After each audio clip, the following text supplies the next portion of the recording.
India and the UK, so she litigates in both jurisdictions. She specialises in commercial litigation and arbitration, and her experience ranges from interim applications, such as anti-suit injunctions and default judgments, to complex cross-border litigation. So protecting assets and recovery has two sides and flip sides of the same coin. If one is the creditor or the lender, then they're interested in recovery. And if one is the debtor or the borrower, then of course they would be interested in protecting their assets. England has an excellent tool for protecting assets, and that is the Worldwide Freezing Injunction. And I'm going to speak a little bit about that, and then elicit two cases that I was involved in. So long as there is a jurisdiction clause which allows the lender to bring a claim in a court of their choice, which tends to be the case. The governing law need not be English law, and so long as there are certain assets in the jurisdiction, it does not need to be majority of the assets in the jurisdiction within England. This Worldwide Freezing Injunction can be brought. Now, it's governed by CPR, which is the Civil Procedure Code in England, 25, and it has to be brought, no doubt, without notice to the other side. The applicant must prove a number of matters. To begin with, the applicant must prove that they have underlying legal rights in the case. They must prove that they have a good arguable case on the merits, that there are assets within this jurisdiction, that there is a real risk of dissipation if this freezing injunction is not granted.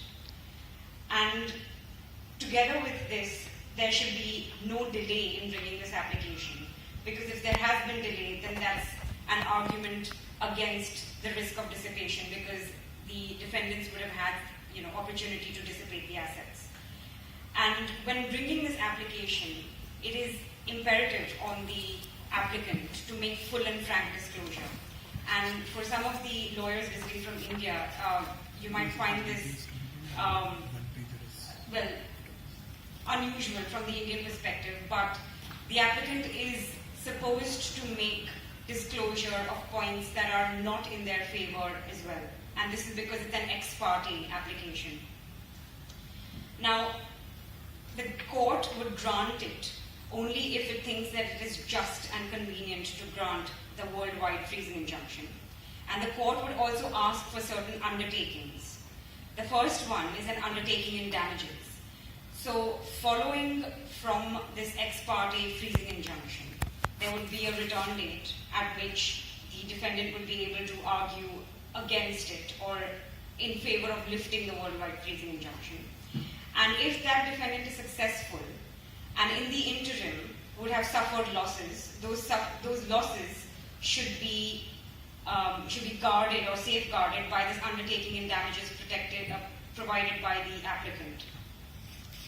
The applicant also needs to make an undertaking that they will promptly serve the freezing injunction on the defendant.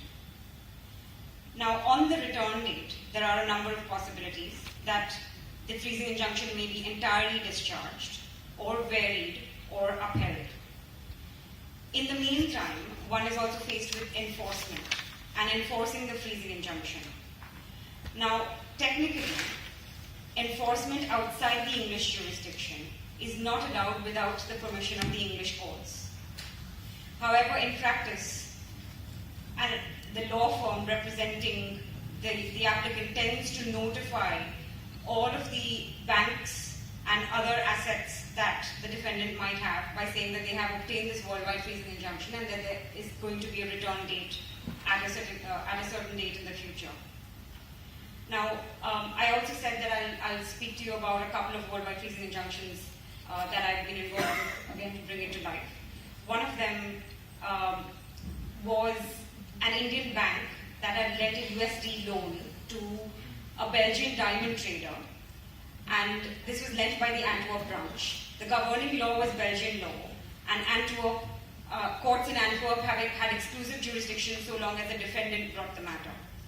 Despite this, the personal guarantee of the borrower was invoked, and the personal guarantor had passed away, leaving 2 daughters in England and 1 son in Belgium. And just because there were two daughters in England, on the basis of the fact that they could be made what is called anchor defendants under the EU Brussels regulations, the bank was successful in bringing a worldwide freezing injunction in England.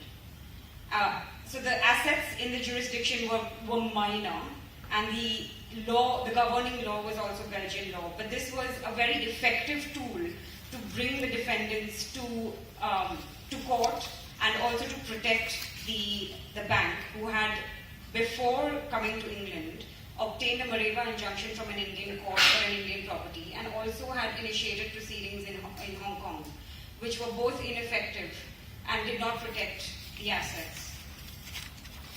Another matter, and Lawrence, I look to you for time.